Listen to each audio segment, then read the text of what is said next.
Então, turma, para essa parte final dessa aula nossa, o que a gente tem que discutir aqui? Como eu faço para determinar a direção e sentido da força magnética gerada sobre uma carga em movimento, ok? Para determinar direção e sentido de uma força magnética sobre uma carga que está em movimento, obviamente dentro de um campo magnético, né? Porque a carga em movimento gera campo magnético. Eu preciso de dois campos magnéticos interagindo para surgir força magnética. Então, quando eu coloco uma carga em movimento dentro de um campo magnético, pode ser gerado nela uma força magnética. E se é gerado, qual é a sua direção e sentido? Para determinar direção e sentido da força magnética gerada em uma carga em movimento dentro de um campo magnético, seja uma carga solta ou uma carga presente dentro de um fio condutor, dentro de uma corrente elétrica, né? Eu uso uma regra chamada de regra do tapa, ok? Observação que a regra do tapa ela é feita com a mão direita. É um upgrade da regra da mão direita. Para que serve a regra da mão direita? Direção e sentido do campo magnético, determinação da direção e sentido do campo magnético da carga em movimento. A regra do tapa é a determinação de direção e sentido da força magnética gerado nesta carga em movimento. Quando ela faz o quê? Submerge, quando ela fica dentro de um campo magnético gerado por outro corpo aí qualquer. Legal? Regra do tapa, como é que funciona? Ninguém dá tapa de mão fechada, senão é soco. Então, a regra do tapa, a mão tem que estar aberta. Beleza? O polegar, ele indica a orientação espacial da movimentação da carga, o sentido da velocidade. É igual na regra da mão direita, o polegar indica o quê? O sentido da movimentação da carga. Então, tanto na regra da mão direita quanto na regra do tapa, o polegar indica o sentido de movimentação da carga. Os dedos opositores ao polegar, eles indicam a orientação do campo magnético. Foi?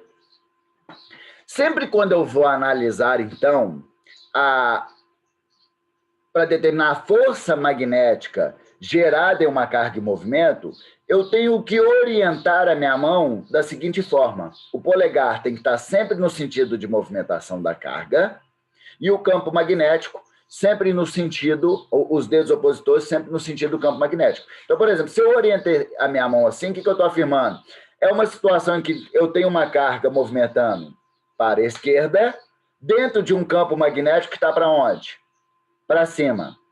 Se eu orientar minha mão assim, sentido de entrar em vocês aí no plano, entrar em vocês, entrar no meu computador, no plano do meu papel, da minha tela. Seria uma situação em que a carga está movimentando para cima e o campo magnético está em qual orientação espacial? De entrar no plano do quadro. Não é isso? No plano do papel, no plano da tela do computador, nesse plano que a gente está vendo. Legal? Se eu coloco minha mão assim, o que vai acontecer? O campo magnético está para a esquerda e a orientação da carga, a carga estaria o quê? Saindo do plano do quadro. Ou do plano da tela do computador. Então, quando eu vou fazer a força magnética, eu tenho que orientar a minha mão dessa forma. E quando eu tenho essas duas orientações, eu formo um plano, que é o plano da minha palma de mão. É o plano da minha mão. A força magnética sempre será perpendicular a esse plano formado entre a movimentação da carga e o sentido do campo magnético. Então, por exemplo, se eu tenho uma carga deslocando para a esquerda dentro de um campo magnético que está para cima, a força magnética vai ser perpendicular a esse plano. O que seria? Ou seria uma força magnética saindo da palma da minha mão em direção, entrando no plano do quadro, não é isso? Ou seria uma força magnética o quê?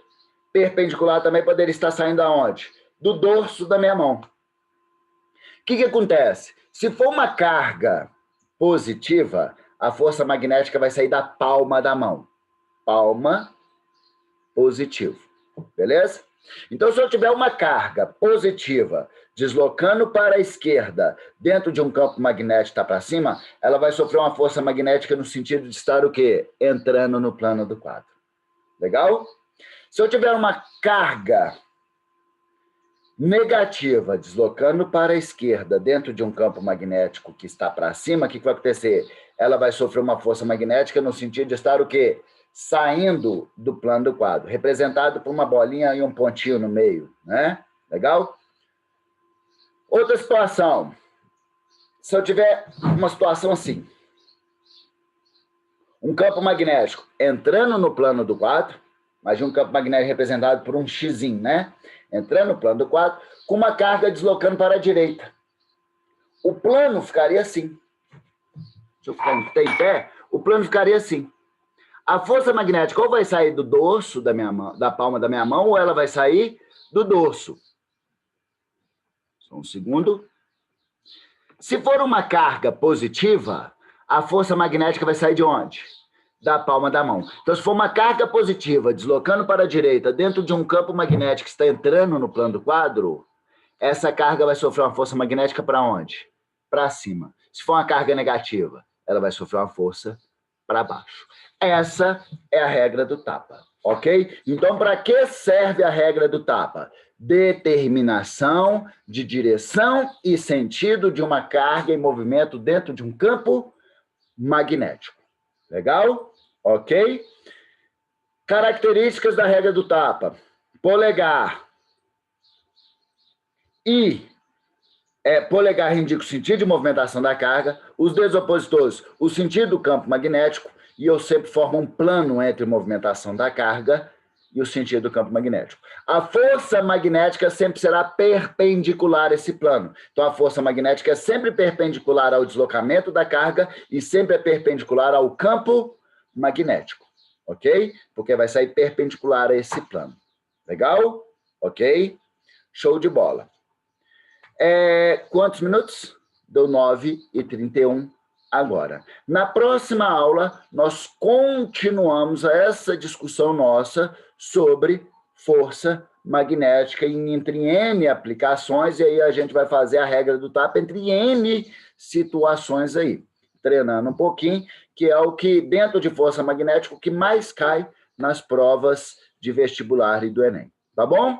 No mais, galera, bom dia para vocês. Deixa eu finalizar aqui a gravação.